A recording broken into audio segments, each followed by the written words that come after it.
What's up, everybody, and welcome to Let's Argue with Jay Playhard. I am your host, Jay. We are here on February 13th. It's a little late, but I am here to give you my reactions for the Super Bowl. So we had the Kansas City Chiefs versus the San Francisco 49ers, and that score was 25 to 22 in favor of the Kansas City Chiefs. And you know who won the MVP? That would be Patrick Mahomes. And you know what we do here at Let's Argue? We never bet against Patty. So let's get into it, man. Top performers from the game would be Mahomes, who went 34 of 46 for 333 yards passing. He also had two touchdowns and one interception. He also hurt the 49ers, especially late in this game, with his legs, with nine rushes for 66 yards, including two big runs to seal the game at the end of overtime. Brock Purdy, he played well for the San Francisco 49ers, going 23 of 38 for 255 yards and a touchdown. Other top performers were Travis Kelsey, who had nine receptions for 93 yards, and San Francisco's Christian McCaffrey, who had 22 rushes for 80 yards and an additional eight catches for 80 yards and a touchdown. Jawan Jennings had the game of his life with two touchdowns as well. Had the 49ers would have won the game, I think he probably would have been the MVP. McCole Harbin was actually the hero for the Chiefs late in that game, who he caught the game winner in overtime. My takeaways from the game, first of all, Patrick Mahomes is I'm not ready to call him the GOAT, but he's definitely in the conversation, man. I mean, Montana, Brady, he's on the Mount Rushmore with those guys. In my opinion, I'd never bet against Patty, and I never will again. After the AFC Championship game when he took down the Ravens. But let's get into some points here about the game itself and some takeaways that I had from it. Like I said, Jawan Jennings, shout out to him, man. I mean, he balled out in a losing effort, but he was everywhere on the field. He was throwing touchdowns. He was catching them. He was making big plays on third down. So shout out to him, the way he played against San Fran.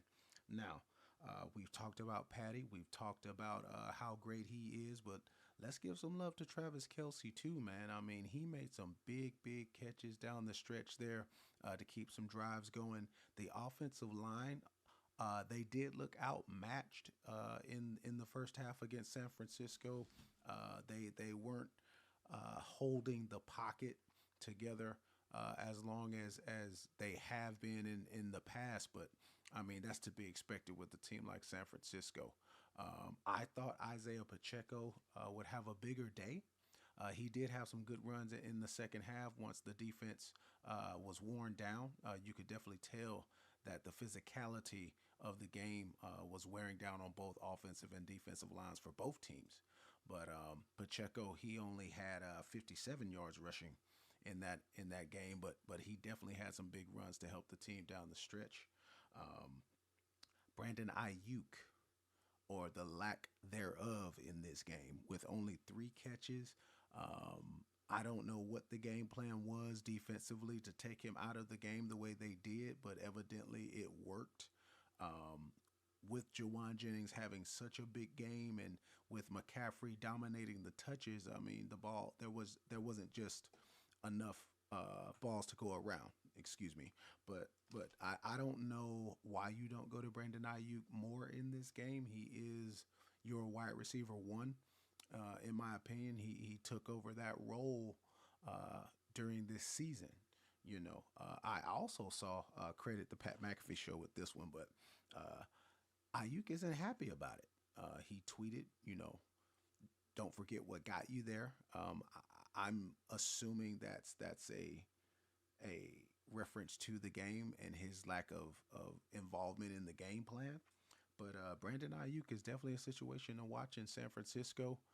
After this game, the rumors are that he's going to be franchise tagged at in this offseason. So, we'll have to keep an eye on that to see if they can make Brandon Ayuk a happy man.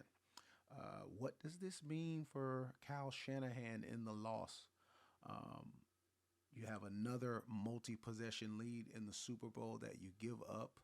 Um, we all know about the Atlanta New England debacle a few years ago, 28-3. We all know about that one, but this one, in my opinion, is not on him per se. I think that um, in that situation, with the new rules in overtime, it being an unfamiliar situation with everybody, I think it just kind of got away from them there. They didn't really have a plan, but you know what? I take it back. That is definitely on the coaches because they should have a plan. Just sitting here, kind of talking about it with you guys, I kind of realized that yeah, that is on Kyle Shanahan. You do need to have a plan. It is your job to know these rules and to have a plan for these rule changes. But it seems that the Chiefs were better prepared for it. Um, I like Kyle Shanahan. I like his offensive system. I think that um, he is one of the best in the league at calling a game, but sometimes you just have to run the ball more and you have to get out of there and be physical. Now, granted, there was a fumble by Christian McCaffrey early on. There was a blocked field goal in the second half. The Niners left a lot of points on the board, but I think they still had a chance to win the game, and I think they could have been a little more aggressive. But I'm playing Monday morning quarterback. Moving on though, some of the stats that kind of jumped out to me, why the Niners lost this game and why the Kansas City Chiefs were able to pull off the comeback. The biggest one to me was third down.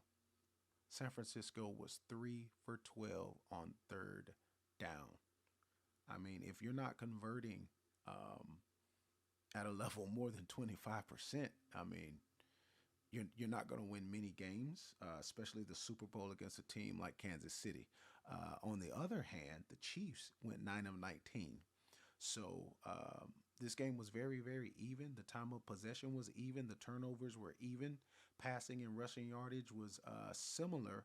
The Chiefs did have the edge in the passing game, of course, but I just think that with a few tweaks, San Francisco could have walked away with this game. They could have blown it open early, and they left a lot of opportunities on the field. They did not score on their two takeaways. I believe Kansas City scored on one of theirs, but you have to convert those turnovers, especially if it's on their side of the field. Harrison Butker, kicker for the Chiefs, he probably was the second or third best offensive player in this game, going 4 for 4 for field goals for the Chiefs. And, in a game this even, it's the small things, the third downs, the field goals. While San Francisco had a kick blocked, the Chiefs, they executed perfectly on special teams for their field goals. They did have a penalty, on a punt, but other than that, their special teams played pretty well, in my opinion. Now, what does this mean for the Chiefs going forward, man? I mean, we thought they were done. We thought they were dead in the water, but evidently, you just can't get rid of them. Patrick Mahomes is that guy. I see a lot of the sports writers put him in that rarefied air of Michael Jordan and these historic figures in sports. I don't know if I'm ready to do that yet, but I will say this: he's doing things I've never seen before. He's throwing the ball everywhere, like he no look passes, comebacks in the Super Bowl against great defenses. So he is well on his way to being an all-time great, no matter the sport, in my opinion. Um, what a game! What a game! What a game! Now that the season is over, we can start looking forward to the off season now. I can start talking about my Jaguars a little more and what we need offensively and defensively. Come on, Trevante Sweat from Texas. That would be an ideal pickup for me to boost the middle of our defense. But um, I think the most talked about subject of the offseason is going to be what the Bears are going to do with that number one pick. Um, to be honest, I don't know what they should do. Justin Fields, he has this way of coming on as the season progresses. He's done it the last 2 years, but the team is not winning. Their coach may be out of there after this year if he doesn't produce. So, what do you do with that number one pick? Do you trade down and try to get Justin some help and make an attempt to make a run this year? Or do you take Caleb Williams and restart the QB contract clock? You know, I will give my analysis on Caleb Williams a little later in the draft process once I see a little more tape and I don't know how much working out he's going to do for teams as he is the presumptive number one overall pick, but I will have to do a little more research to make that comparison. But as of right now, I am of the mindset that the Bears should at least try to build around Justin and see what they have. They haven't given him much to work with. They haven't really given him a fair take. So let's see what he can do when he's got an offensive line, when he's got a running game. The running game did get better for the Bears this year. Roshan Johnson was effective before injuries kind of slowed him down. So I'd like to see what he do in year two. But yeah, the Bears they're in a good position. They can trade down and get a bevy of picks, or they can take Caleb Williams, and trade Justin Fields and still get a few picks. So I am anxious to see what they're going to do. Another team that I am looking at is the New England Patriots. You know, what are they going to do? They got Gerard Mayo as the new head coach. They've got a new offensive and defensive coordinator. Um, are they looking to par the course, the Patriot way? Or are they looking to blaze a new path? I mean, I think this draft is very, very important for them in setting the tone for the years to come. I hear Mac Jones will not be back, so that's a good. I think that's a good thing for him too. Get go somewhere else, get a fresh start. See if you can make some noise somewhere else. But his time in New England definitely should be over. It has not been pretty for most of his time there. Now, if I'm a Patriots fan, I'm definitely looking at Drake May. I'm definitely looking at Jaden Daniels, but I don't know Michael Penix. I mean, the accuracy is there. You give that man some weapons, and he might be pretty nice in the NFL. I do like Michael Penix, and but we're gonna definitely get more and more into the draft and free agency as the weeks progress here on Let's Argue. Now, on to the NBA, where my Miami Heat, we took care of the Bucks tonight, 123-97. That does make me a happy man. As everyone knows, I am a huge Miami Heat fan. My boy Nikola Jovic going for 24 points tonight, 8 for 13 from the field, 3 for 4 from three. Giannis was the leading scorer for the Bucks, scoring 23, going 11 for 18. The Heat, wire to wire, we took care of business. So I'm looking for my Heat to continue to improve, and we've got the 76ers tomorrow. Now, looking ahead, we also had the Thunder tonight against the Magic. They won that meeting 127 to 113.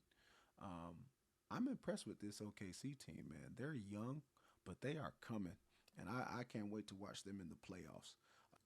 In college, we had an upset tonight.